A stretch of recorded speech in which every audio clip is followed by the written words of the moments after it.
I started arm wrestling in 2000 in Michigan, where I first met Steve Pettis, who invited me here for today's practice. So, arm wrestled in Michigan for a year, moved to South Carolina for 10 years, then Utah for 3, and Arizona for a year, and then I've been in Ohio for 4 years now. When would you say you kind of became elite? I hate to use that word because I know it's a little faux pas, but 3 years into South Carolina. What was your big? What changed? A really good dedicated team and a lot of time. It was when Pulling John movie was coming out. Yeah. So they started having more money tournaments. So now there was a drive to get better. And when we started pulling in casinos and then trying to get into the Pulling John movie, everybody started training harder. So everybody just got better because everybody was trying harder. Right. Steve's talked a little bit about your Chad Silver stuff.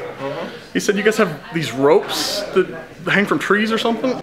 Chad Silver's place had he'd been arm wrestling for years like Steve. I can only imagine what Steve's house looks like. Right. Every arm wrestler that's lived in the same place for 10 years has an entire setup. And South Carolina was big on ropes. They had 2 ropes that we would climb before practice, and they also had a rope tied to a pulley where you would dig into the ground and you would lift this.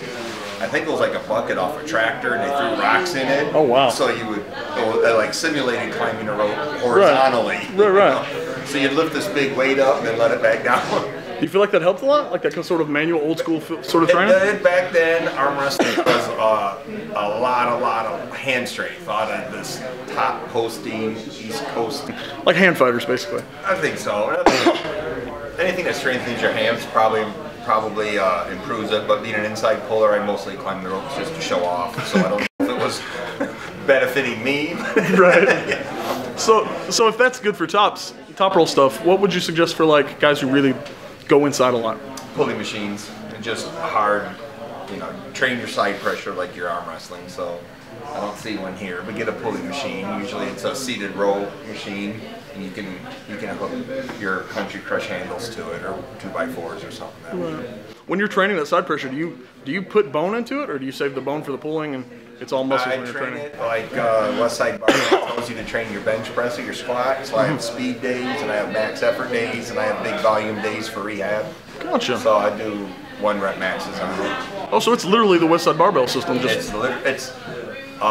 probably bastardized a bunch because it's just arm wrestling. Right. But yeah, I read everything he wrote and took his bench pressing philosophy and just switched out bench pressing for side pressure. Well, it's pretty damn obvious that's working. So, who would you say in the 406 series that we just had, the WL stuff, was your hardest match? Who was my hardest match? I had tough matches with both of them.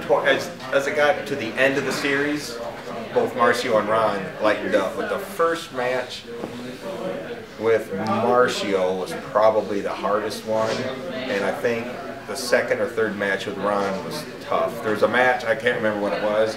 There's a match where I tried to come outside on Ron and he stopped it. Yeah, I remember that. So I was in danger of that. Match was rough. Marcio pinned me a couple of times in that series, but not to take it away from Marcio, but I don't think I was really pulling that. But I think my first Marcio match was rough. But once you win one, then your whole confidence changes. Right, absolutely. So winning the first match of both series really helped. Helped a lot. Yeah, both of them fell right inside. I was surprised Ron dropped right and went hand to hand on the inside. Do you think they just had something to prove? Like, you're the inside guy, so we'll beat him there? I don't know why. I trained for months expecting them both to top roll the daylights out of me. I thought I was going to pull every match in the straps, to be honest, on both times. And I was still thinking they were going to top roll, even as the match went going inside. I was still expecting them to top roll. Just never happened. I think maybe the WAL setup, the way they set you up, it's hard to load. The way I think it's not as conducive for top rollers. I mean, you got to be a hardcore, dedicated top roll to top roll through. Matt Maskey kind of top roll, right? Yeah. A lot of the top rollers kind of hit inside, and then you hit their top roll. They don't. Yeah. Top roll from Gopes. It's probably a little easy for the guy who doesn't want to top roll. Just release or whatever. When you were pulling Ron, and he had that, I guess it's a shoulder tear, something in the joint compartment. His chest, yeah, but I'm not exactly sure what the actual prognosis was. He was saying it was his chest at that night. Oh, gotcha. Well, can you talk a little bit about what happened, like that match when it happened? Did you feel it in your hand when something popped? I felt it. I thought he lost his elbow. Oh, gotcha. I felt pressure, and then it snapped, and it kind of wiggled. His body wiggled into my hand. It was gross. I mean, it was. Ooh. I don't wish that. I don't want anybody to get hurt, but I don't want to see anybody hurt anybody either, because it's nauseating. It's really disturbing. I've broken one guy's arm, and when it happened, it made me sick. Like I had dream about it that night. So I can only imagine tearing somebody's pec off the bone. So you and me talked a little bit about the top 8 thing. You hadn't been invited. You hadn't heard about it. Don't know anything about it. If you were invited, I know they got one in January, but they've also got one at the end of the year. If you were invited, do you think you? The one at the end of the year, like in 2019. Do you think you'd go? It depends on what WL's got going, and if it's not in deer season. It's not in deer season. So perfect response. If who's ever promoting it's out there, they got a schedule around the WAL and Ohio bow season, West Virginia's gun season, and Michigan's. It's a lot to work around. Season. So because I can deer hunt in 3 states now, so they gotta take into account 3 deer seasons and the WAL. That's too good.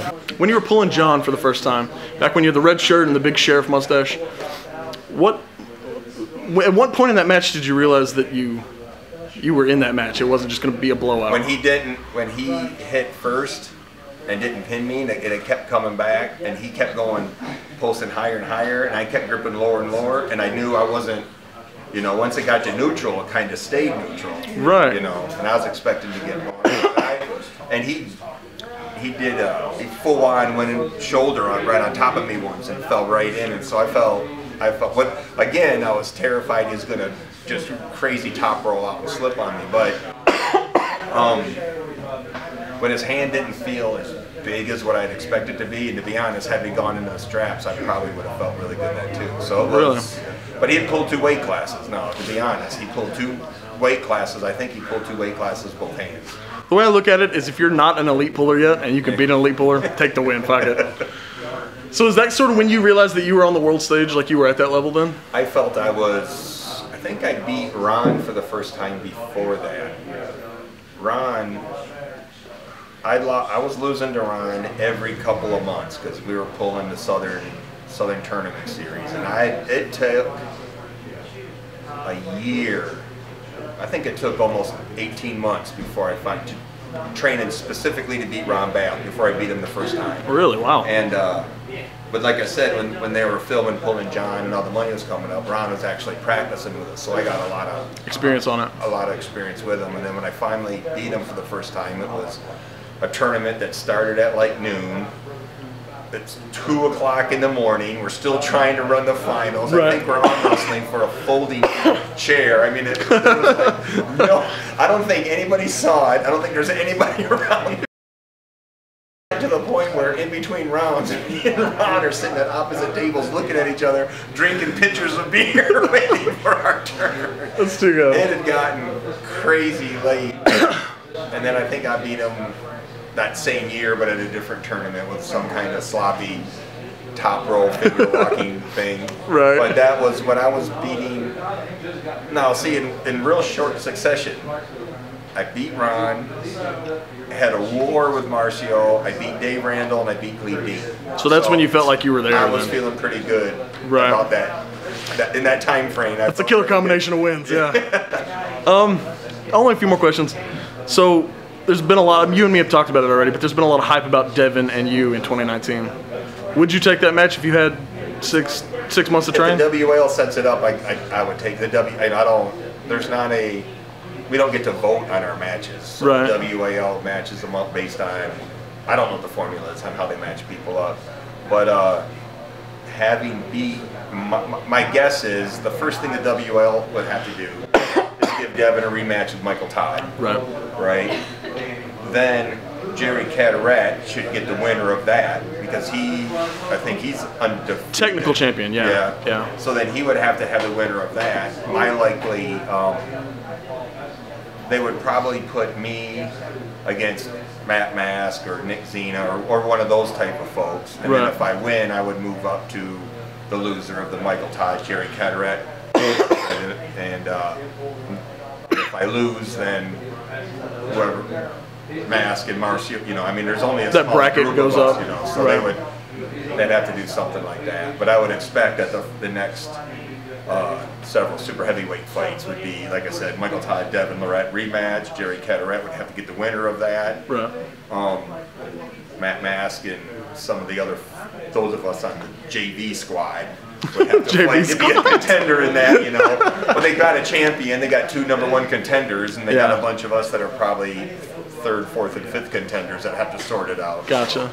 So if I was to pull one of those guys, it wouldn't be towards the end. I mean, there would be, if they do 6 or 7 WAL events, it probably wouldn't be till events 5, 6, or 7. Right. Did you watch the Saplinkov-Lariat match? I watched 2 of them. We were driving back from somewhere. I watched 2 of them. What'd you think? Looks like Dennis gave a class on how to arm wrestle left-handed. You know? Yeah, that was pretty definite. Given he's got a very awkward hand. It's really wide, right? Real long fingers, so. But it's just all kinds of. There's a lot more. The super heavyweight class has probably improved more than any other class in the last 5 or 6 years. Given the chance to go over there and kind of pull with, you know, those names, the European gods or whatever, would you do it? I've pulled Dennis multiple times. I pulled Pushkar multiple times. Well, I knew you pulled Pushkar. I just didn't know you pulled Dennis. At least twice. I pulled Pushkar. I pulled Samarenko multiple times. I've pulled a lot of the Europeans. No kidding. How did you and Dennis go? About what you'd expect. I think I surprised him though. Really? The first time I didn't, but the second time I was joking, ha ha ha ha, you know, and I pulled like I was like 200 pounds then. Mm-hmm. So I'm doing this, and I didn't really load. The ref said go, and I went wham, and I had everything I wanted. You know? And he went, he just pulled it back. He was not in it. He just grabbed that hand and pulled it back. Like a lap pull almost. I mean, it was. So in America, they might have let that match. They might have given me that match. Yeah. That sounds about right, actually. So you went to the Moldova event, right? Yep. What was your opinion about that whole situation? Because it kind of came out of the blue. Like it came right out of the blue. I didn't know anything about it. I was there. They took real good care of me. Ran the tournament nice. Ran a little late, but it was. That's a country that really loves arm wrestling. Really promotes them. All the tournaments over there are treated completely different than here. Really? Their smallest tournaments are bigger than our big tournaments. Wow. They'll fill a stadium with people paying to buy tickets. Jesus. I mean, it's easy to put 100, 200 people paid ticket holders into a stadium over there. Arm wrestling is big time. Is it state sanctioned over there like it is in Russia? I don't know. You don't know? I don't know how any of that works. Okay, last question. If you could make changes to the American system, because I honestly feel like a lot of American pullers, not our elite, I think our elite guys are better than the European elite guys, but I think almost everybody below elite level is not as good as the European. What would you give American pullers to kind of get to that level? What should we be doing differently? You think big, super heavyweight. No, that's elite true. Now, that's true. I mean, counting Levin and all those guys. Americans who are both over 35. Yeah, that's valid. Competing against. They got dozens of people over there, right? They got that 10-foot tall guy, and then they got that Levon guy, and dude, they got Levin looked amazing this year. So I'm not so sure our elite. The one thing about it is the American elite guys usually go over there and tear it up, and they'll be over 40, and their best guys are in their 20s. Right. You know, so we're more long acting. But they're slowly evolving into 2 different styles of arm wrestling. Yeah, I've noticed. You know, it's a completely different. I mean, they're drag racing and we're NASCAR racing. You know. Right. Which style do you prefer then? Do you like the long, sort of a little easier on the fouls kind of thing, like the Americans do? I like whatever works to promote it in America. So, you know, the WL came in with a bunch of new rules and equipment. If that works for them, that's what I like. If we got to evolve it again, I don't think the whole world has to play American football. If Canadian football or rugby works, right, or soccer. Or something. Right. So, as long as there's folks like the WAL trying to promote it, if they got to change the rules, you know, the UFC isn't the same that it was. Sure. You know, and the UFC. Yeah, evolution is really a billion dollar company now, but when it was one round, you know, with just all the ground game, ball clicks included, yeah. So whatever it takes to get it big. Gotcha. Well, Todd, I thank you for doing the interview with us, man. All right. I'm gonna let you One go. thing I would add, the Sure. other question most people ask me is advice for beginners, and I tell them all the Oh same yeah, that's thing, great. Yeah. is go to the 1 or 2 tournaments that you absolutely have to go to. If your goal is to win a state championship or something, go to that. But instead of going to 3 or 4 tournaments a year, it's better to save your money and go to an elite team's practice.